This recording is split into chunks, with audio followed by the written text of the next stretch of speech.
অগ্রহায়ণ মাস অর্থাৎ মার্গশীর্ষা মাসের পূর্ণিমা তিথি অত্যন্ত শুভ বলে মনে করা হয় এবং এই দিন রাত্রিবেলা দেবী লক্ষ্মী এবং চন্দ্রের পূজা করা হয়।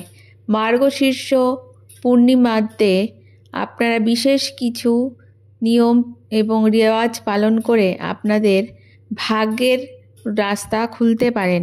পঞ্জিকা অনুসারে 2025 সালের এই মার্গশীর্ষ পূর্ণিমা দিনটি হলো 4 ডিসেম্বর, অর্থাৎ এই দিন অগ্রহায়ণ মাসের 17 তারিখ।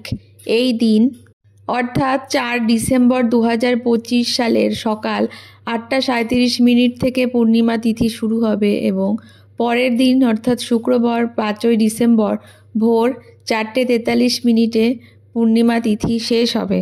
এটি আবার বৃহস্পতিবার দিন পড়ায় দিনটি খুবই শুভ।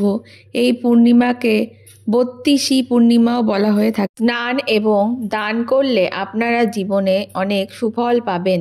এই অগ্রহায়ণ পূর্ণিমার স্নান এবং দানের শুভ সময়কাল সকাল 8:38 থেকে শুরু হচ্ছে এবং সারাদিন আপনারা স্নান এবং দান করতে পারেন।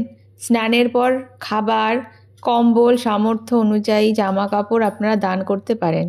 তবে ব্রহ্ম মুহূর্ত হলো ভোরবেলা 5:10 থেকে ভোর 6:04 পর্যন্ত এবং অভিজিৎ মুহূর্ত হলো সকাল 11:50 থেকে দুপুর 12:32 পর্যন্ত। নিশীথ পূজার সময় হলো রাত্রিবেলা 11:45 থেকে 12:39 পর্যন্ত। এই দিন আপনারা লক্ষ্মীনারায়ণের পূজা করতে পারেন। এছাড়া বিভিন্ন রকমের লক্ষ্মী মন্ত্র জপ করতে পারেন। এটি যেহেতু বৃহস্পতিবার, যেহেতু লক্ষ্মীর পাঁচালী অবশ্যই পড়বেন। তাছাড়া পূর্বপুরুষের উদ্দেশ্যে তর্পণ এবং জলদান করতে পারেন। এছাড়া মার্গশীর্ষ পূর্ণিমাতে সত্যনারায়ণ ব্রতপাঠ করুন।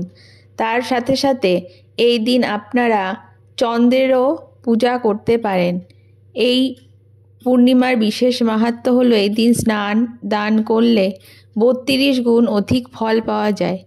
এই পূর্ণিমা তিথিতে তাড়াতাড়ি সকালবেলা ঘুম থেকে উঠে স্নান সেরে শুদ্ধ বস্ত্র পরিধান করে ব্রতর সংকল্প শুরু করুন। তার জন্য ঠাকুর ঘরে বিষ্ণু মূর্তি স্থাপন করে ঘিয়ের প্রদীপ জ্বালান। এরপর বিষ্ণুদেবকে হলুদ চন্দন লাগান।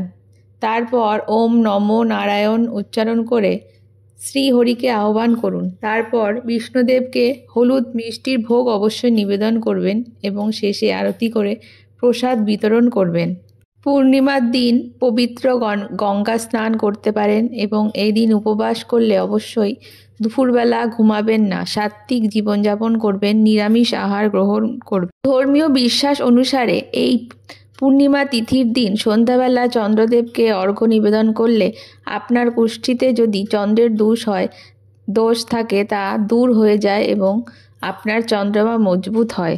চন্দ্রদেবের বিভিন্ন রকমের মন্ত্র যেগুলি আপনারা তার উদ্দেশ্যে পাঠ করতে পারেন তা আমরা এই ভিডিওর ডেসক্রিপশানে লিঙ্কে দিয়ে দেব, আপনারা সেগুলি দেখে নিতে পারবেন। এরকম আরও উপকারী ভিডিও পাওয়ার জন্য আমাদের চ্যানেলটিকে অবশ্যই সাবস্ক্রাইব করে দেবেন। ধন্যবাদ।